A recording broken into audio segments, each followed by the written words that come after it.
Stamane l'incontro tra il governatore Luca Zaia e i parlamentari veneti per fare il punto sul percorso dell'autonomia e stringere un patto trasversale verso l'obiettivo. Comunale a Treviso si scaldano i motori a 2 mesi dal voto, Salvini in piazza per Mario Conte, mentre Gentilini ritorna alla ribalta e il candidato Conte lancia il progetto del Disability Manager.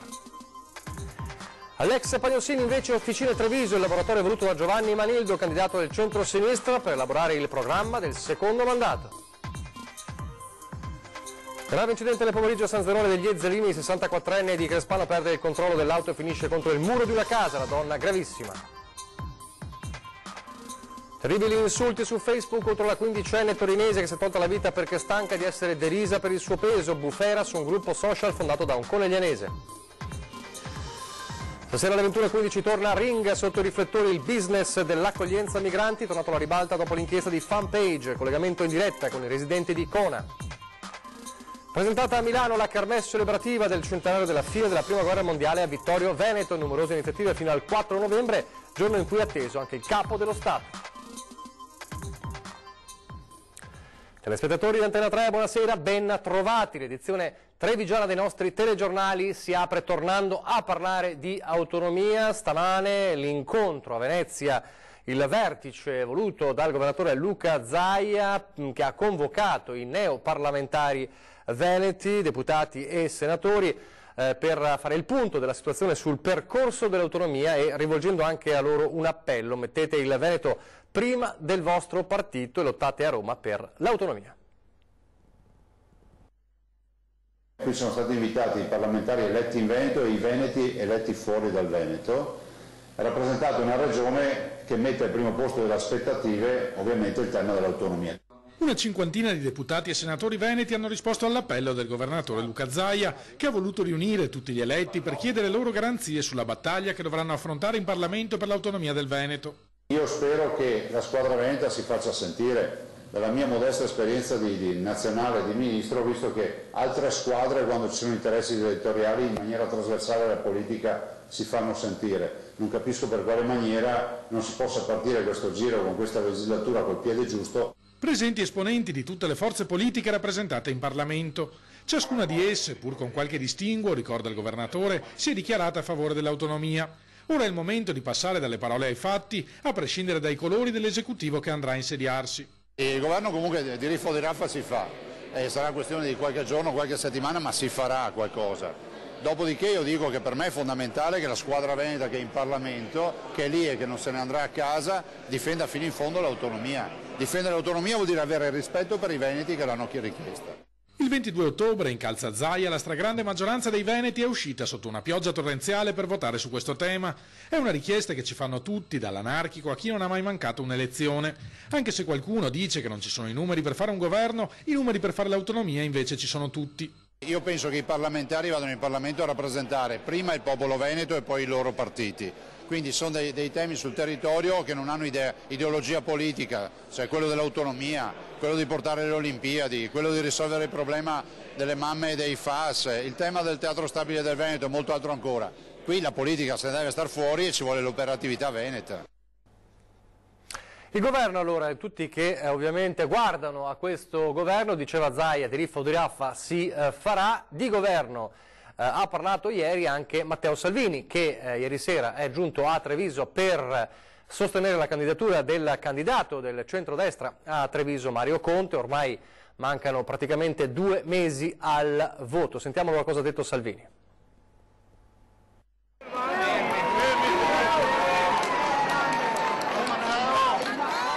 Puntuale Matteo Salvini tra le tantissime persone presenti in Piazza dei Signori. Le strette di mano con Mario Conte e Gian Antonio D'Arè, l'abbraccio con Giancarlo Gentilini. Il leader del Carroccio sale sul palco e la prima battuta riguarda il suo incontro ad Arcore con Berlusconi e Meloni. Ho bevuto un caffè al volo, racconta Salvini, ho detto che dovevo andare a Treviso. La prossima volta a Treviso ci vengo da Presidente del Consiglio. Sul vertice con gli altri alleati poche parole, ma una cosa, dice Salvini, è certa. Mi interessava ribadire che alleanze col PD sono impensabili. Dunque nessun accordo con il PD, mentre le porte di Salvini rimangono aperte per il Movimento 5 Stelle. Incontrerò Di Maio, incontrerò tutti. Sì signora. È dovere di chi vince ascoltare. Vado al governo se ho i numeri e la possibilità vera di cancellare la legge Fornero, di ridurre le tasse, di controllare i confini. Se mi vogliono tirar dentro in un governo che dura qualche mese, dentro tutti, per parlare solo di legge elettorale e tirare a campare, no grazie, piuttosto torno dagli italiani. Spero di non dover far perdere altro tempo agli italiani, dice Salvini, che poi aggiunge: se si continua con i veti e i no, il governo non si forma. Mi aspetto, prosegue, che gli altri facciano delle rinunce come noi della Lega. Il centrodestra ha vinto, all'interno del centrodestra la Lega ha stravinto. Però, nonostante questo, non stiamo lì a pretendere solo per noi. Poi ribadisce che è possibile un governo centrodestra 5 Stelle, nonostante Di Maio anche oggi lo veda irrealizzabile. Beh, sicuramente ci sono molte più vicinanze sulle cose da fare con i 5 Stelle che non col PD. Parlare di cambiamento dialogando col PD mi sembra una cosa bizzarra. Quindi se si vuole parlare ci sono, e io Di Maio lo incontro volentieri anche in questa settimana.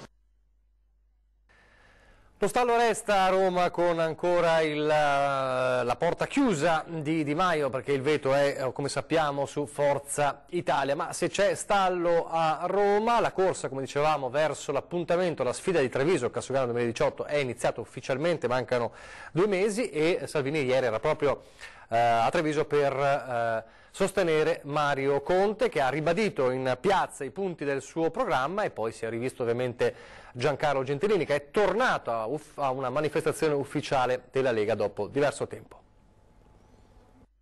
Da Zaia, da Re, da Bitonci ai neoparlamentari Coin e Candura, i vertici locali del Carroccio sono tutti in Piazza dei Signori, intorno a Mario Conte, e c'è anche Giancarlo Gentilini, accolto da un'ovazione. Poi i saluti con Mario Conte. Gentilini, dimenticati gli screzi di qualche mese fa, è in piazza per sostenere Mario Conte e punta ad una vittoria al primo turno. Le sedute oceaniche mi sono sempre piaciute e la Lega ha dato una dimostrazione di credere in una vittoria al primo colpo. Al primo colpo? Al primo colpo, non voglio il secondo colpo io. Un primo colpo bersaglio. Dopo gli interventi iniziali sul palco è la volta di Conte, che non risparmia una prima frecciatina al diretto avversario Giovanni Manildo. Mentre oggi qualcuno va a rifugiarsi all'interno di una zona industriale per studiare il programma elettorale, i nostri speed doctor, che siete tutti voi e tutti i cittadini di Treviso, le esigenze ce le hanno già dette e le idee per la nostra città, per la nostra Treviso, ce le abbiamo ben chiare. Programma che Conte sintetizza nei suoi punti principali, dall'ambiente alla sicurezza, dai quartieri agli immigrati. A loro proporremo un patto sociale. Chi sta alle nostre leggi, alla nostra cultura e alla nostra tradizione è ben accetto. Per tutti gli altri devono tornarsene a casa. E poi un'attenzione particolare per le fasce più deboli e i disabili. Inseriremo nell'organico del Comune di Treviso una figura che oggi nel 2018 è fondamentale, è il Disability Manager. Tutte le pratiche dell'amministrazione comunale di Treviso devono passare anche il vaglio dell'accessibilità per tutti. Alla fine le foto di rito e poi uno spritz con Matteo Salvini e l'arrivederci a prima del 10 giugno. Ma come si diceva nel servizio, ieri Treviso era una città a 2 facce, perché contemporaneamente all'ex Pagnossin c'era Officine Treviso, il laboratorio voluto dal sindaco Giovanni Manildo, candidato del centro-sinistra, per elaborare il programma del secondo mandato. All'ex Pagnossini il laboratorio per stilare i principali punti del programma del secondo tempo dell'amministrazione Manildo. Officine Treviso per mettere nero su bianco l'impegno con i trevigiani sui temi che stanno più a cuore ai cittadini, tavoli di lavoro e dibattiti accesi. Gianni Rasera, è sempre difficile parlare di integrazione? No, non è difficile far passare i messaggi corretti, le notizie giuste, i dati giusti e non strumentalizzare. Tema pesante questo dei parcheggi, diciamo importante per il futuro di Treviso. È un tavolo spumeggiante, diciamo così, il primo slogan è Treviso anziano e bello. Ma lei fa tavolo a sé? Tutti lavoriamo per la stessa causa, c'è chi fa la rifinitura, c'è chi fa la saldatura. Officina. Amministratori di altre città, primi cittadini venuti da lontano a dare supporto al centro-sinistra, come quelli di Belluno e Vittorio Veneto, Massaro e Tonon, o da vicino, Cendron di Silea, Moro di Monastier, Giuriati di Casier. Come mai un sindaco, diciamo, di un'altra città è qui alle officine Treviso? Perché ci crediamo che fare rete sia l'unico modo per portare avanti quei progetti ambiziosi che da sempre noi abbiamo. Disteso, leggero, il sindaco uscente con una coalizione meno variegata e più compatta, determinato a giocarlo questo secondo tempo, ma alle sue condizioni. Il programma, uno spartito da suonare assieme, dice Manildo, che passa da un tavolo all'altro. Un amministratore deve avere una visione a 360 gradi e quindi è appassionato a tutto. Se dovessi scegliere, sceglierei il tavolo che è la precondizione di tutti gli altri, che è il tavolo della sicurezza. Da questi tavoli nascerà qualcosa, poi cosa se ne farà? Da questi tavoli nascerà questo manifesto, questi 10 punti, questo patto che vogliamo portare a tutti i trevigiani, e da questo nasceranno poi delle risposte, delle domande, una fase di ascolto e poi il nostro programma del candidato sindaco e della coalizione. Lasciamo la politica adesso, apriamo la pagina della cronaca. Era alla guida della sua auto quando improvvisamente ha perso il controllo della Panda ed è finita contro il muro di una abitazione a San Zenone degli Ezzelini. Un terribile impatto che ha distrutto la vettura. Nello scontro una donna di 64 anni di Crespano del Grappa è rimasta gravemente ferita. Sul posto è intervenuta l'ambulanza del SUEM con l'automedico, oltre all'elisoccorso. La vittima è stata trasferita in elicottero, dunque in condizioni gravi, in ospedale. I rilievi dell'incidente sono stati affidati alla polizia stradale. E adesso lo sconcerto per quegli insulti terribili in un gruppo social fondato da un coneglianese, un giovane coneglianese, e riferiti a quella ragazzina di 15 anni di Torino che si è tolta la vita perché stanca di essere derisa per il suo peso. Fondato nel 2015 da un 24enne trevigiano, ha ospitato i commenti più beceri dopo il suicidio della quindicenne torinese Beatrice Ingui, tanto che gli amministratori di Facebook sono intervenuti cancellando quelle offese vigliacche e gratuite, scritte, e questo fa ancora più specie, dopo la morte della ragazza. Il gruppo social è quello di Gente Onesta, fondato 3 anni fa dal coneglianese Mirko Bortolotto, che prende le distanze da quei commenti ma ammette: Facebook è pieno di gente che si crede simpatica perché insulta i morti, come quelli che hanno continuato a deridere la quindicenne che martedì mattina si è gettata sotto un treno alla stazione di Porta Susa perché non riusciva più a sopportare di essere derisa per il suo peso, per il suo aspetto. Alla sofferenza provata in vita si aggiunge lo sfregio dopo la morte, con ironie cariche di odio e stupidità da cui Bortolotto si dissocia. Con quei messaggi non c'entro nulla, dice, e sono ancor più atroci perché rivolti a una ragazzina morta in quel modo. Torniamo in città, poliziotti aggrediti in centro a Treviso da un ubriaco, un 25enne trevigiano che è stato arrestato. Ubriaco in pieno centro, ha aggredito a calci e pugni i poliziotti che si sono avvicinati per chiedergli le sue generalità. È accaduto poco dopo l'1 di notte nel centralissimo Corso del Popolo, dove un 25enne italiano è stato notato da un equipaggio delle volanti mentre barcollava vistosamente. Il giovane stava girovagando, reduce probabilmente da una serata brava. I poliziotti lo hanno fermato, ma lui, per tutta risposta, è andato in escandescenze. Prima ha minacciato gli agenti, rifiutandosi di esibire i documenti, poi è passato ai fatti avventandosi contro di loro con schiaffi, pugni e calci. Il ragazzo è stato immobilizzato e ammanettato e condotto in questura, dove è stato arrestato per resistenza a pubblico ufficiale e rifiuto di fornire le proprie generalità. In mattinata il processo per direttissima. Domani intanto c'è la festa della polizia, ma il SAP, il sindacato autonomo di polizia, annuncia che non ci sarà una forma di protesta contro le troppe limitazioni, dice il sindacato, al potere di critica del sindacato, ma anche la mancanza di investimenti a lungo termine su uomini e strumenti. Anche a Treviso, come nel resto d'Italia, i poliziotti appartenenti al SAP non prenderanno parte domani alla festa della polizia, in aperta polemica con il capo Franco Gabrielli, a cui si contesta il procedimento di sospensione dell'ex segretario nazionale del sindacato Gianni Tonelli per le sue critiche a un esponente del Dipartimento di Pubblica Sicurezza, ma non è il solo motivo per cui il SAP farà mancare la sua presenza alla festa. Il nostro organico è rimasto quello del 1989, dove i piani del Viminale, del Ministero dell'Interno, prevedevano degli organici che erano in relazione a dei servizi molto meno impegnativi per il momento politico, per le criticità anche internazionali. Il sindacato autonomo di polizia, ricorda Casagrande, rappresenta circa la metà degli agenti in servizio in questura. L'assenza di domani si farà dunque sentire, ma viene ritenuta necessaria per raggiungere obiettivi a cui in un paese moderno non si può rinunciare. Una attenzione agli investimenti a lungo termine sul piano della sicurezza, che non vogliono dire solo acquisti di mezzi, strutture e tecnologie, ma soprattutto formazione personale, ringiovanimento di quello che è la pianta organica. Noi non stiamo puntando in maniera massiccia sugli aumenti di stipendio, che siamo disposti anche a capire nelle limitazioni. Sicuramente però non ci può essere un meccanismo che ci lascia indietro rispetto al sistema economico, quantomeno il nostro stipendio deve essere adeguato al regime di vita, ai tenori di vita di questi anni.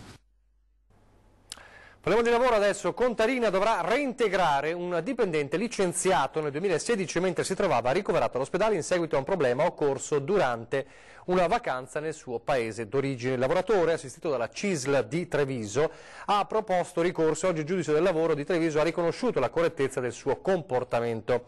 Situazioni come questa, spiega il segretario amministrativo regionale della FIT CISL Veneto Maurizio Fonti, sono deprecabili perché non si può, dice, licenziare un lavoratore con questa facilità senza tenere conto delle conseguenze negative che si abbattono su una famiglia che si trova improvvisamente senza reddito. A tal proposito, in una nota del pomeriggio, Contarina precisa di non aver mai ricevuto da quel lavoratore in alcun modo nessun certificato medico relativo all'assenza punita con il licenziamento. La società, continua il comunicato, nella certezza dei propri diritti intende svolgere ogni opposizione necessaria a far emergere la legittimità del licenziamento. Adesso il nodo aeroporto di Treviso con il comitato contro l'ampliamento dello scalo che non si lascia impressionare dal dibattito sulla sperimentazione di nuove rotte. Sono uno stratagemma, dicono, per eludere i veri problemi. Parlare delle rotte non costa niente e a noi questo ci sembra uno stratagemma per non affrontare la realtà dei fatti. Nuove rotte da sperimentare sui cieli di Treviso, aerei in decollo sopra Sant'Angelo, Sant'Antonino e San Zeno, mentre il comune frena il piano di Save annunciando che non autorizzerà nulla a scatola chiusa. Dal comitato contro l'ampliamento dell'aeroporto parlano di specchietto per le allodole con l'unico scopo di deviare l'attenzione dai problemi che vivono quotidianamente i residenti a ridosso della pista. Noi crediamo quindi che il problema delle rotte sia un falso problema. Non si possono mitigare le problematiche che ci sono, a quella delle famiglie, delle case che abitano troppo vicino alla pista in questa maniera. È solamente uno stratagemma per deviare da quello che è stato sempre richiesto. Zonizzazione acustica, seri monitoraggi del rumore, il comitato chiede da anni l'applicazione di condizioni più restrittive. Il consulente Valdo Tamantini evidenzia un'altra anomalia ancora che mette a suo dire in pericolo quella fascia di territorio, la virata anticipata che compiono i piloti in fase di decollo. Questa stretta virata comporta una minore capacità di salita, del ratio di salita, e invece il ratio di salita diventa importantissimo, essenziale, perché raggiungere una quota di sicurezza diventa necessario nel caso in cui, malaugurato, si dovesse verificare un'emergenza. Non l'unica anomalia, denuncia Tamantini, tutto nero su bianco e il braccio di ferro sulla questione aeroporto continua. Il capo dello Stato Sergio Mattarella atteso per il 4 novembre a Vittorio Veneto, lo vediamo dopo la pubblicità.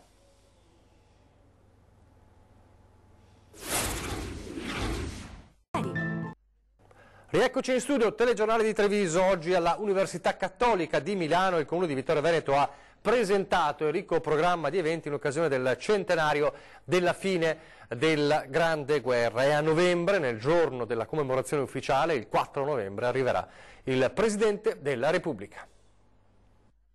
Il prossimo 4 novembre il Presidente della Repubblica, Sergio Mattarella, tornerà in Veneto. Sarà a Vittorio Veneto in occasione delle celebrazioni per l'anniversario della Grande Guerra.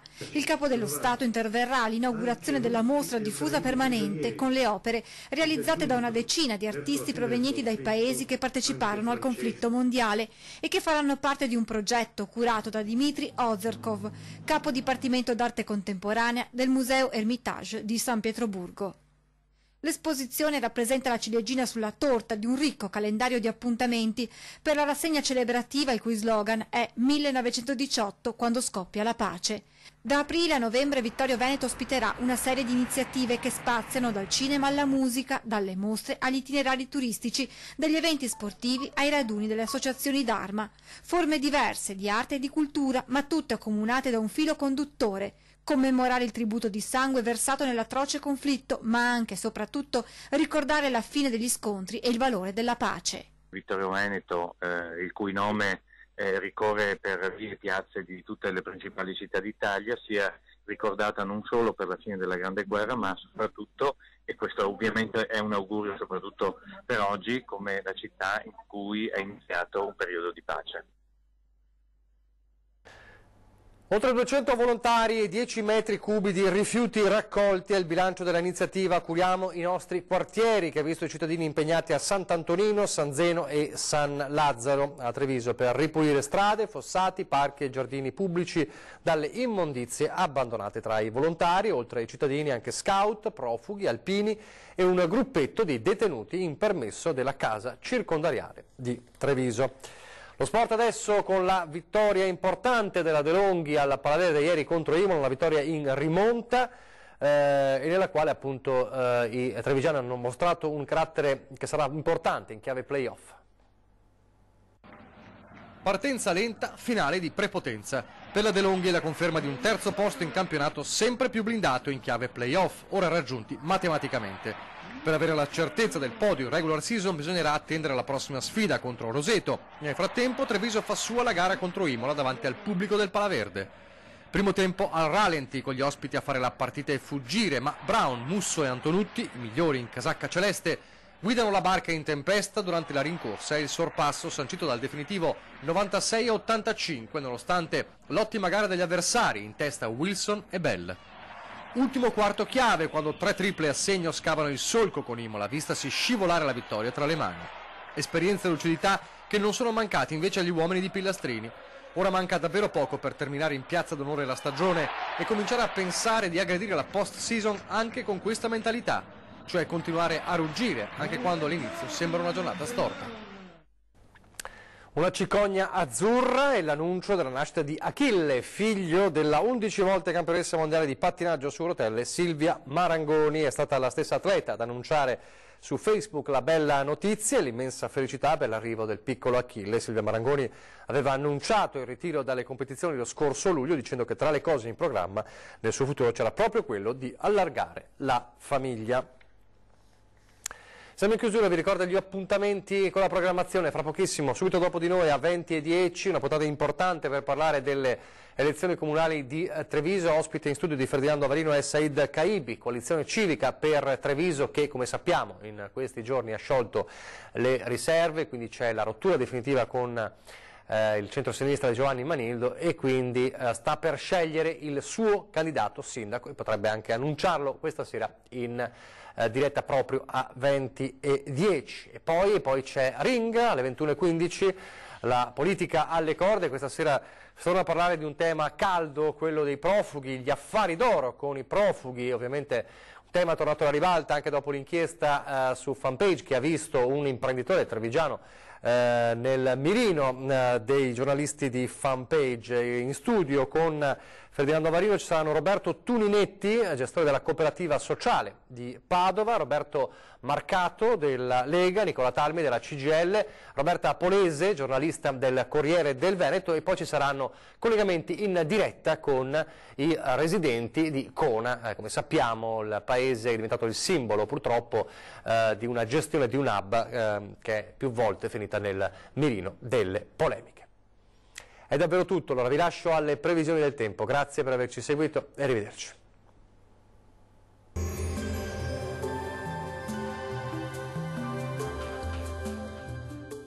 Tonus è il miglior negozio di calzature moda comoda. Qui troverete il più vasto assortimento di calzature Fratelli Tomasi. Eleganza e comodità, perché camminare è vivere.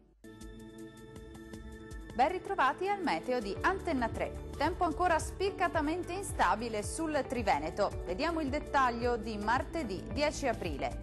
Sul Veneto una perturbazione atlantica porterà ancora un intenso maltempo con piogge e anche locali temporali possibili un po' ovunque e anche di moderata intensità, fenomeni comunque alternati a delle schiarite. Le temperature minime saranno comprese tra 9 e 11 gradi, valori massimi invece oscillanti tra 13 e 19 gradi circa. Situazione del tutto simile sul Friuli Venezia Giulia, anche qui a prevalere sarà l'instabilità con precipitazioni temporalesche diffuse. Non mancheranno comunque alcune pause più soleggiate. Le temperature minime si attesteranno intorno ai 12 gradi. I valori massimi invece saranno compresi tra 13 e 18 gradi circa. Raggiungiamo infine il Trentino Alto Adige. Non cambia di molto la situazione, anche qui sarà instabile con piogge sparse ma frequenti, alternate a delle pause più asciutte e soleggiate. Generale miglioramento entro la serata. Le temperature minime saranno comprese tra 9 e 12 gradi, i valori massimi invece si attesteranno intorno ai 16 gradi. Dal meteo per ora è tutto, arrivederci al prossimo aggiornamento.